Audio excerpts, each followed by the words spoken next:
Stay tuned and let's take a look at this Marvel Legends mini comic wave, Feral.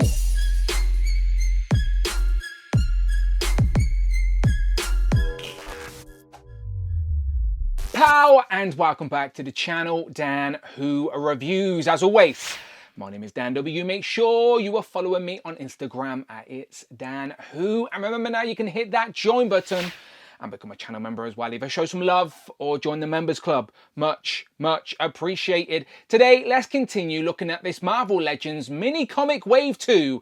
As in front of us, we have X-Force's very own Feral, and she is the last member we need in the Marvel Legends line to complete that iconic team on the front cover of X-Force #1, and that's the exact comic she comes with. Now, in regards to accessories, we just get a couple of hands, no interchangeable head, but if you flick through the comic book pages, then trust me, Feral looks like this a hell of a lot. So if we're going to get one head sculpt, that's the one we want. So there she is in the packaging on the front with the yellow X-Force. On the back, we get the other 6 figures in this wave. The comics and a write-up that says, in X-Force #1, Feral battles alongside Cable's band of outlaw mutants fighting for the survival of their species against Strife and his Mutant Liberation Front.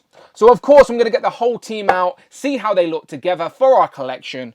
But first, let's get out Feral. Here we have Maria Callas Santos, aka Feral, out of the packaging with all of her accessories on the table. But granted, it is just the mini comic and one set of fisted hands. We'll take a look at them shortly, but she is Feral by name and Feral by nature, as she is essentially a mutated cat lady with enhanced feline-like abilities. She escaped the Morlocks, joined Cable's New Mutants, then betrayed X-Force, and eventually met her match with Sabretooth. But we have never had her in the Marvel Legends line, and she genuinely does complete every character of that first iteration of X-Force. So I am very happy to complete that team. So look forward to seeing them together. And in regards to looks, people were saying that her outfit should have been a bit more pink rather than purple, as most of our mind's eye is based on that front cover where her outfit is a little bit more pink. But as you skip through the comic pages, sometimes she does wear purple and the tone of her outfit does shift. So I don't think this is inaccurate by any means,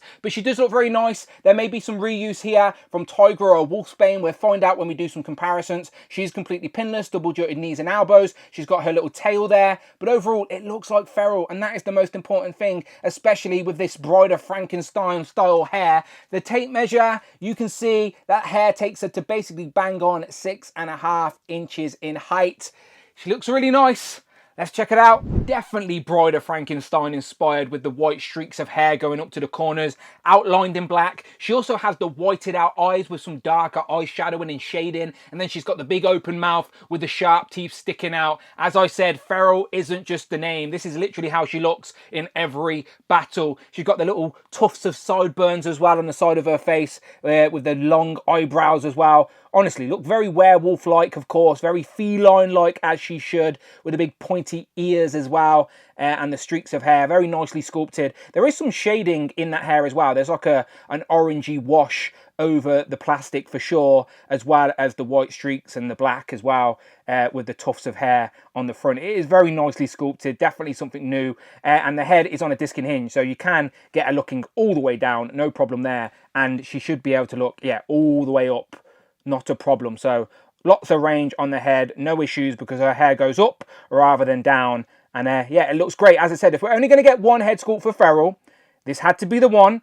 So no complaints. Taking a look at the rest of Feral then, like we assumed, there is a little bit of reuse, mainly from Tigra, so I'll point that out in a moment. But first, let's concentrate on the new elements, which is mainly her outfit, as that is uniquely Feral, of course. So let me zoom in. You can see she's got the big shoulder pads, but that does not hinder the arm articulation. There's enough room up there for the arms to go up. You've got the bicep swivel, and then you've got the very clean, double-jointed, pinless elbows. No complaints there. And she has these sculpted gloves as well, with the white trim, and then she has the clawed hands out of the packaging, which makes sense for our feline-like character. On the chest, you've got these 2 straps that go over the front, and it gives her a little bit of cleavage, a little bit of side boob, but that is where your rotation and swivel is, and tilt, etc. That is your ball joint at the diaphragm. But unfortunately, there's not a lot back, and hardly any forward. So for a character that's this agile, I do think that's very limiting. And also when you swivel her, the design in the front is all messed up, which doesn't look great. So yeah, if you're not moving her, she looks absolutely fine, but you start twisting and turning, it looks a bit dodgy, so that's unfortunate. Down on the bottom here, you've got this as a separate piece that dangles over the front, so it won't get in the way of articulation. Her legs will still get up and out the way, of course. On the back, her tail is plugged in like so that does swivel on the peg, and I can unplug that, and then I can lift that up to show you that it's odd that they haven't painted that purple all the way up, isn't it? But I guess who else would be looking under there, you bunch of perverts? So I'll plug that back in. So yeah, her tail plugs in like so, and then her legs are just bare all the way down to her little feet as well, with the little bits of tufts of fur in certain places, just like Tigra. So yeah, let me bring Tigra in so we can see for ourselves. So they basically share the same shoulders and the same arms. It's just that Feral has the addition of the gloves, but the tufts of hair are all in the same places, but it's mainly smooth, to be honest. I do think Feral and Tigra should have been a little bit more textured, and it's the same for the legs. They are basically using the same legs as well, as they both have the little tuft of fur on the top of the knee and on the top of the foot, and it does look like Feral's got an additional bit of paint there on top of that, but it's hardly anything, to be honest, is it? Hardly anything. Again, these two characters should be very textured, as they are completely covered in fur, but yeah, instead we just get a couple of little tufts of fur. So yeah, that's a bit unfortunate, but as I said, it still looks like the character. And again, it's a missing piece to the X-Force. But what else do we get? So you've already saw she comes with a set of clawed hands straight out the packaging, and we also get a set of fisted hands as well, so she can scratch or punch you. And it wouldn't be called a mini comic wave without a mini comic, would it? So she comes with X-Force #1, which is very nice, as we now officially have every character on this cover in the Marvel Legends line. And I know what you're thinking, there's only 3 on there, Dan. Cable, Boom Boom and Feral. Where are the rest? Well, I'm glad you asked, because it is actually a wraparound double-sided cover, and this is the first time they've actually done this in the mini comics line. So you get Shatterstar, Warpath, Domino, and even Cannonball up there in the corner. So now we have everybody on this front cover to complete that first X-Force team. So yeah, I do appreciate that tiny detail that they did print both sides. But again, you either like this gimmick or you don't. And I'm not sure how much this matters to anybody, but Feral doesn't actually come with a gripping hand to hold the comic. You can get her to hold the comic in those clawed hands, you just got to use both hands and hold it tight. So she can still hold the comic on a display if that's what your intention is with this wave.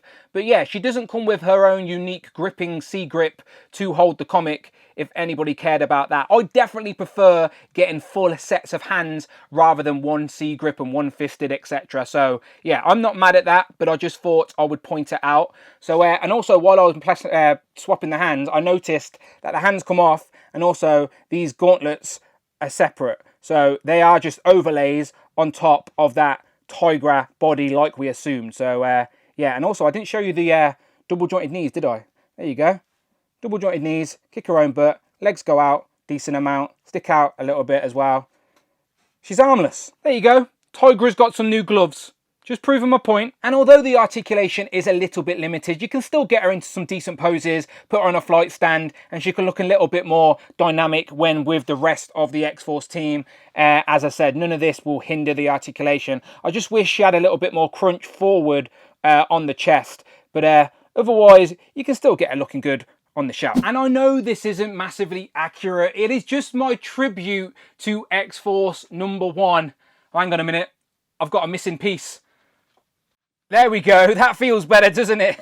We've got Cannonball, Warpath, Shatterstar, Domino, Boom Boom, Cable, and now finally we have Feral. Every character on that famous front cover of X-Force #1 now complete in our collection. Granted, some of these could definitely do with an upgrade now, always the disadvantage of waiting ages to complete a team, but in regards to character representation, they are all here. And that is the most important thing. And they do look really good together. So if you're a fan of that sort of first version of X-Force, then I think you're going to appreciate this one. Feral is an absolute must. And then one more look at the New Mutants team all lined up together. Now Cannonball has his legs back. So we've got Cannonball, Warpath, Domino, Boom Boom, Feral, Cable and Shatterstar. Honestly, it is so nice to complete teams. That's what it's all about when you've been collecting for so long. Having a complete team on the shelf that can forever represent that source material in its full form is very appealing. I apologise, as I definitely should have added Siren to that group shot of X-Force, as although she wasn't on the front cover, she was definitely a part of that team within the comic, as if I remember correctly, Feral and Siren had a bit of a rivalry, as Feral didn't like taking orders from Siren, and she was one of the sub-team leaders with Cannonball, I think. But yeah, Siren can absolutely join your Marvel Legends X-Force team. And this is for the people that love their hairy ladies. No discrimination around here, as we have Wolfsbane, Feral and Tigra. Now, as much as I still love Tigra, shout out Rich, I think the best on the table is probably Wolfsbane. Even though there was some controversy with her colour, she should have been a little bit more brown. She actually has sculpted fur textured on the whole body. The legs and the arms are all sculpted fur, where both Feral and Tigra use that same base body, and they're more smooth. It's like they've just shaved their legs or something, which is no shade, but again, they're furry women. They should have had this same sort of furry texture that we got on Wolfsbane. So they're not the only ones that we need, though, in the Marvel Legends collection. If you're a fan of Starjammers, say it with me now. Hepzibah! We absolutely still need Hepzibah, another furry female to add to the Marvel Legends ranks, and another member to complete Starjammers. Well, she wouldn't complete the team, but she would take us one step closer. So yeah, just putting it into the universe. Let's get a Starjammers and a Razor box set, please. Next up, some more Feral characters, as these all definitely share similar attributes. And of course, Feral met her demise at the hands of Sabretooth. And talking of Feral, we actually do need a Feral Wolverine, where he has his nose sort of hanging off in a bandana around his face. But anyway, we've got plenty of Wolverines, and Feral looks nice compared to these two. Next up, another astonishing 2-pack, possibly, maybe. Time will tell, the rumours are out there. But here we have Colossus and Kitty Pryde with Lockheed. Some more X-Men comparisons, we've got Marrow and Omega Red. Some more Marvel Legend females, we've got Black Widow and Psylocke, who I still refuse to take off the stand. To be honest, I'm just scared of taking out those effect pieces, as they're so awkward to actually get to pose. But this looks good. Spider-Man definitely teamed up with X-Force at some point, so we've got the Maximum Series Spider-Man and then the Renew Your Vows. Talking of X-Force, here we have Deadpool and Hydra Bob. Here we have everybody I have already reviewed from this mini comic wave. We've got Astonishing Beast, Rachel Summers, and Daredevil, the Man Without Fear. And whether you like the mini comics wave or not, you cannot deny, so far, the character selection has been pretty solid. As all of these figures, I am very happy to add to the collection, even if it did mean I had to buy a mini comic, which Feral can't hold, clearly. And let's bring Tigra back in and wrap up with some of the Who crew. So we've got Frogman, Jeff, and Tigra, aka T Grey, don't forget. And then last but never least, here we have Captain Britain and Hal Fire Hank. So, final thoughts on this Marvel Legends mini comic book wave 2.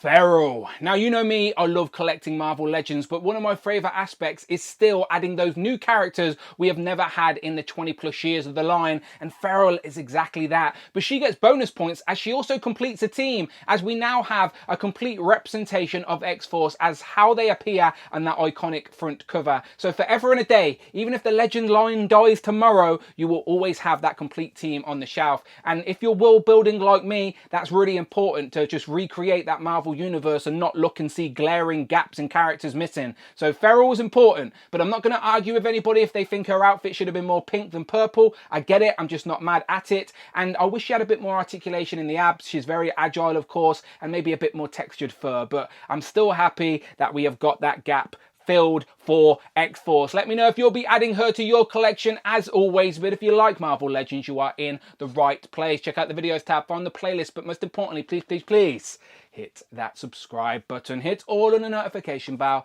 don't miss out on a video, and please hit that join button, become a channel member, either show some love or join the members club. Much appreciated. As always, there is a playlist for all of the mini comic book wave figures. I'm working my way through them. Who's next? We shall see, but follow me on Instagram, it's Dan Who. I'm on X at Dan Who Reviews, and I will of course see you on the next one.